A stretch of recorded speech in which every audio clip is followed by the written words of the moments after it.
All right, moving on to triangles, and we're going to look at inequalities in 1 and 2 triangles, and some of this is going to be directly off your homework that I gave you on Friday. So what we're looking at is we have a triangle. Now just imagine this line right here, and we have a small angle and a small space right over here. Now this is very rudimentary, very elementary on what I'm showing you here. But as the angle grows, so does this space. And this is going to be related to the hinge theorem that we're going to talk about later in a further on example. And it's fairly intuitive is what we're doing here. Now these two sides theoretically are not changing. And we can pretty much follow a rule that the bigger the angle, the bigger the opposite side. And there's going to be a relationship because we're going to have another angle here. And within one triangle, basically the side that has the biggest side is opposite the biggest angle and vice versa. So what we have here is number 3 off your homework. Name the longest side in DEG. Well, DEG is right here, DEG. And the longest side, we're looking at 70, so I have big, medium, and small. So the big side is going to be opposite the 70. Here's the 70, you shoot straight across, here's the big side. Here's the next biggest, 60, there's your medium side. And right over here is your small side. Ask the same thing in GEF. So exactly what we're going to do. Now it's kind of important that this has a shared side, and we have a couple angles here that are the same. That plays into it later. We're going to see another example. Opposite here is big. We have our medium right here, and here's our small side right here opposite the 45. Now here's where it gets interesting. Name the shortest side of the whole thing.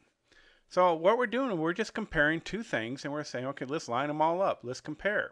We got a big side here and big side here. We're not sure which one's bigger. They might even be the same. So we're looking at, okay, we have a medium over here and a medium here, and a small and a small. Well, just take a look at this and notice that our medium and our small are equal to each other. That pretty much means that this small is actually smaller, right? Because if this is a little bit big, this has to be smaller than this one, so this right here is our small side, and our shortest side is GF. Moving on. Now, what we have is an inequality related to parasegment angles, and we're given, basically, we're going to use greater, less than, or equal to. I kind of said that backwards, but whatever. And again, we have a shared side. These two sides are the same. And this is at 21 degrees, this is 22 degrees. This one opens up a little bit more, so this guy's going to be bigger, and this guy's going to be smaller than this one. Okay? So UT is going to be bigger than ST. And we can say the reason is basically that this is a larger angle, opposite side, larger angle, so on. Now we're going to get a little bit trickier. Measure of angle 1 and angle 2. We're looking at these two guys right here. Well, we have an isosceles here, and we have kind of an isosceles type situation here. Not quite, but close. And what we have is we're looking at, okay, which one is going to be bigger? This is the bigger end because these are the same lengths here. These are the same lengths here. It's very important that these sides are the same lengths, because if I went out even further, yes, it would get bigger and bigger and bigger as we went on miles and miles and miles. So real simple, this angle 2 is bigger than angle 1. So 2 is bigger. We write our sign right here because 2 is bigger. That means angle 1 is less than. And it's basically off the hinge theorem is what is going on here. Moving on. Now it gets interesting. Here's where you start earning your algebra pay. Again, we have a shared side right here. It does play some importance, and these sides are the same. So we're going to use the theorem that we talked about in class. Basically, the bigger opening, the bigger the opposite side. So this side is going to be bigger than this side. So we're going to write an inequality. Now, the first inequality is going to be kind of obvious. 5x minus 7. It's going to have to be greater than 28. Add 7 to both sides, so we get 5x is greater than 35. That leaves it with x being bigger than 7. Okay? Well, we got to think about this. X can't be 1,573,000. That's a little too big. So there's got to be a restriction on it. So we go back what we learned on a previous lesson. And let's take a look at this side right here. This side can't be too big, or we can't form a triangle, or too small, by the way. But we're just going to try and figure out how too big it is. So what we're going to do is we're going to add these two numbers up and make it bigger than, say, we'll call this side n. All right? So we have 28 plus 20 has to be bigger than n. So n is less than 48. Okay, so this is 48 right here. This has to be less than 48 or smaller.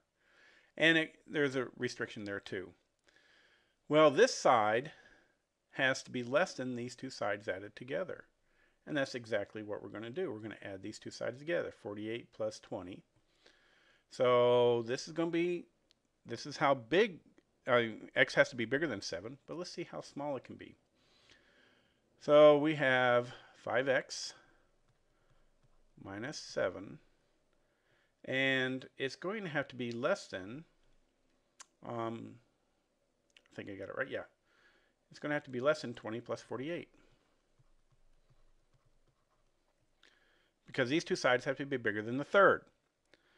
So we got 5x minus 7. I'm bleeding a little bit. It has to be less than 68. We're going to add 7 to both sides. So 5x has to be less than 75. X has to be less than 15. Now this is the value of x, not the value of the side length. So x has to be greater than 7 and less than 15. Study this problem. You're going to need to redo this one on a blank sheet of paper.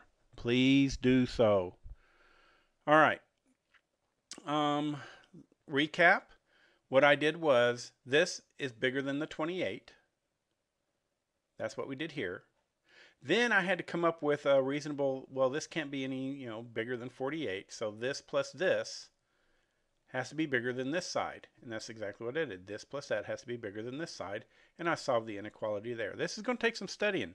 We have another example that's almost just like it. Let's take a look. Again, we have equal sides. Very important. Got to look for those equal sides before we start applying some of these things. And now what we have is this side is 10, this side is 11. That means this opened up a little bit wider than this one. This is going to be less than that. 3x minus 18 is less than 42. So we're going to add 18 to both sides, so that's 50, 60. So 3x is less than 60. That means x has to be less than 20 degrees. So 20 degrees, yippee-yay. Now. I can't be negative 15. This has to be bigger than 0 degrees. So this was like A, and here's B. So we're going to have 3x minus 18 has to be bigger than 0. So 3x has to be bigger than 18. X has to be bigger than 6. So my range is basically 6 is my small, and 20 is my big. It could be anywhere around here. And you'll get into more concepts later on, but this is fairly basic for a problem like this.